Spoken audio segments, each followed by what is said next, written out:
Hi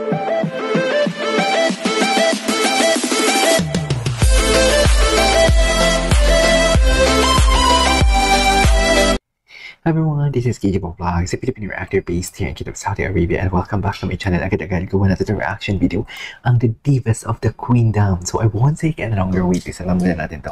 Excited talaga ako mapanood to. So without further ado, let's all watch this. Ano naman, okrayin natin si Papa Dudut. Gusto niya? Okrayin natin. Ay, atake agad? Wala nang introduction si Papa Dudut? Totoo ba?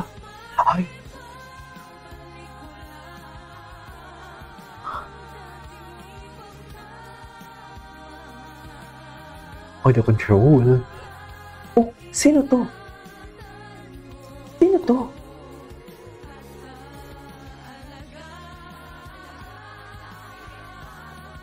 Wow! Ay, ang ganda ng harmonization.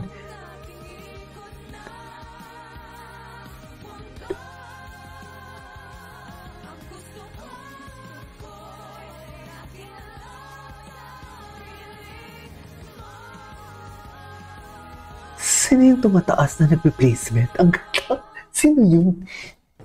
Ay, of course, si Papa Dudut. Ano ang kwento natin, Papa Dudut, for today's video? Atake mo na yan, Papa Dudut. Go. Kung gusto mo yan, go. Pag-take for granted sa isang taong totga mo na ngayon. Ay, totga. Kung ganon, para sa iyo ang Queendom love story na ito. Sige na, Papa Dudut. Atake mo na. Tawagin mo na lamang ako sa pangalang Sawing Cutie. Noong nagpaulan si Lord ng pagiging overconfident, sinalo ko ata lahat. Ang bida-bida ka kasi. Charis! Pagdating ng araw ng graduation namin. What is bida-bida? Ang matamis na oo ng soon-to-be bebe ko. Bebe ko. Sabi ng barkada, kahit na may ibang manligaw, matik daw na ako ang pipiliin. Ay, yan. Paki sa honors, basta ang gusto ko ay uuwi kaming magka-holding hands. Ay, bida-bida. Pagkatapos ng graduation, Hindi mo malang naisip ang pinakain sa'yo ng magulang mo. tinanong ko siya. Gusto mo agad mag-jowa ka. Ay, may ganito? Alam ko na same yung feelings mo sa feelings ko. Asumero pala. Babaging bebe ko. Assuming naman pala for today's video. Ayaw kitang masaktan, pero Ganda ni Sofia. pinili ko. Ay, awit sa'yo. Teka lang, akala ko ba gusto mo rin ako? Akala mo lang yun. Kaibigan tayo. At hanggang doon na lang yun. Ay, awit, sakit. Sakit naman on me.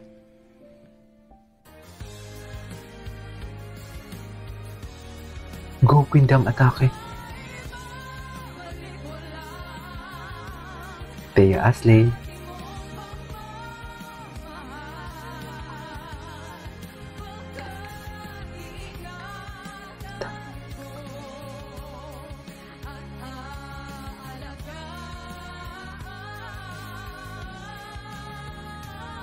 Oh, ay. Grabe naman yun. Ang ganda talaga ng boses niya, no? Iba-iba talaga yung karakteristik ng boses ng Queendom. Totoo lang.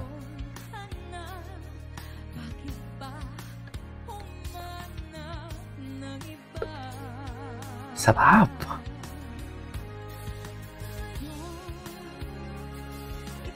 Diba? Madi-differentiate mo talaga na iba't ibang karakteristik ng boses nila.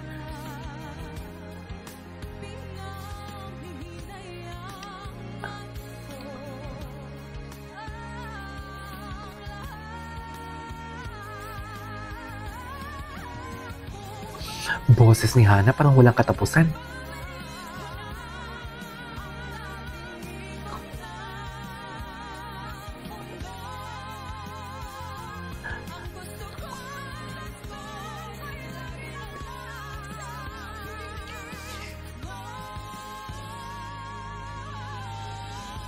Ay, nabitin ako. Nakakabitin naman yun. Dear Papa Dudut, Nabitin naman ako. Sa Asumera ng taon, Ang tama, Asumera. sa gabi ng kwento ni Sawing Cutie. Ay, may sagutan pala ito. Narinig ko na wala talaga akong ibang gusto. Crush ko pa man din, kaso Sinabi ko lang naman yon dahil naniwala ako sa sabi ni nanay Ha? na lahing babaero daw siya. Ay, Hindi Yun naman lang. nag-usap at paniwala ka hindi kasi siya sa mga majujonda. Pareho pala kami Eme. ng papasukang kolehiyo sa Maynila. Ayun lang. Tapos isang boarding house kayo. Awit sa inyo. Pero Alam na this. Uy, nandito ka rin pala? Hindi mo pala alam. Ano ngang course mo?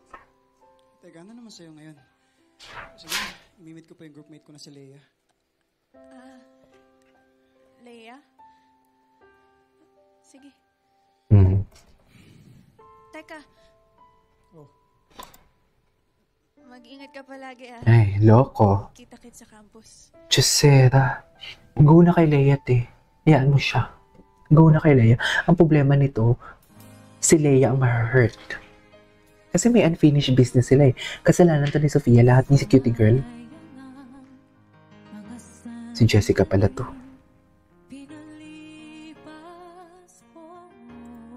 Go. Atake. Nanggigigil ako sa babae. Ngayon masaya ng lalaki, sisirain niya na naman yung relasyon nila ni Leia. Di ba? Anyway, Jessica, go. Ito, namin ko ng problema. Sino to?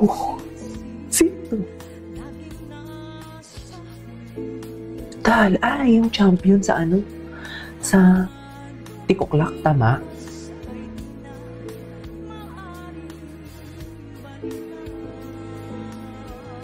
Wow! Oh! Ay, Naya Ambi.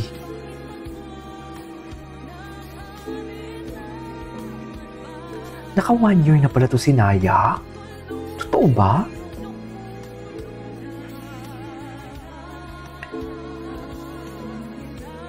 Para siya si Marian. Kamukha niya yung ate ko.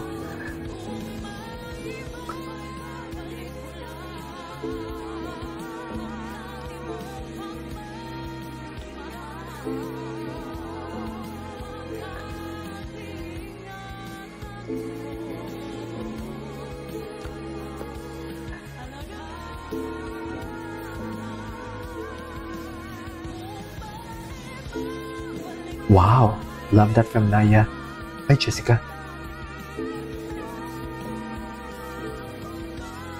Wow!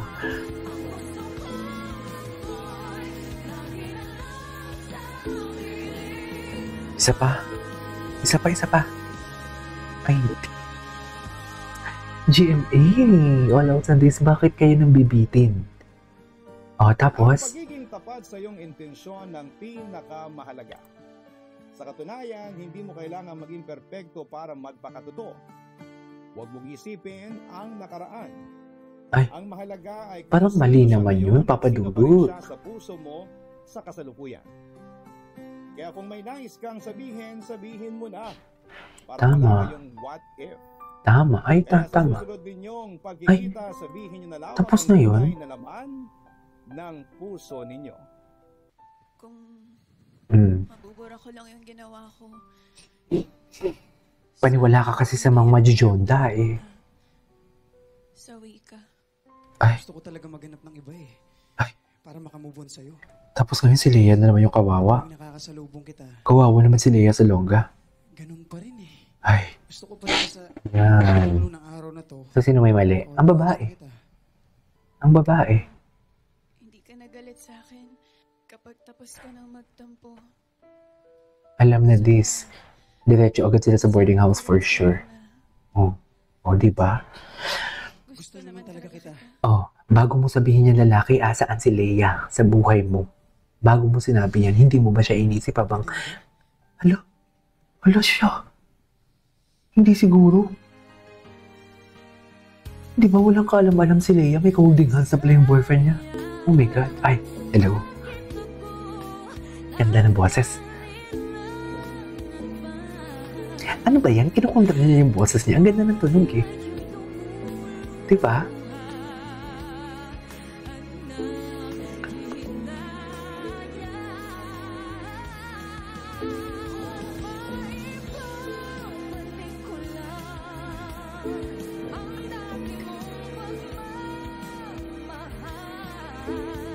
Ang gwapo ng jowa nito.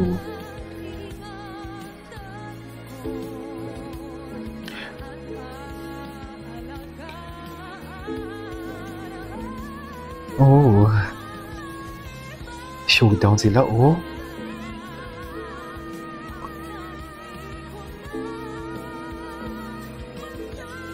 Stephanie never disappoints.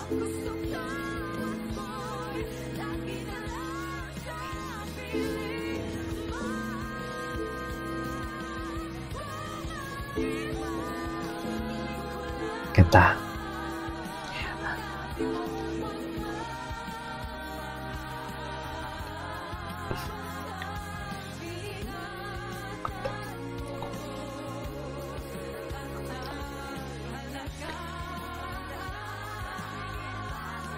Uy, grabe. Yun sa second voice.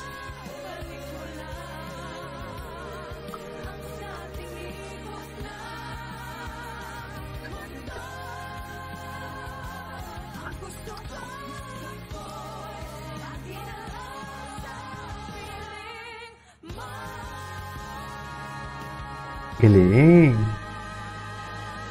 That's Marian. Yeah, that's Marian. That's Marian Isabel. Tapos na, nabiti naman ako, pero di ba kawawa sila sa mga ganong sitwasyon. Kaya kung may mga unfinished business talaga kayo, huwag muna kayong pumasok sa isang relasyon. Kasi kawawa talaga yung isa. Imagine, tulog si Leia sa boarding house. Tapos may ka-holding hands pala. Nag-holding hands yan. Si Sofia Pablo, tsaka sino to? Si Alin Ansay. Sakit nun, ha? Jeez, affected.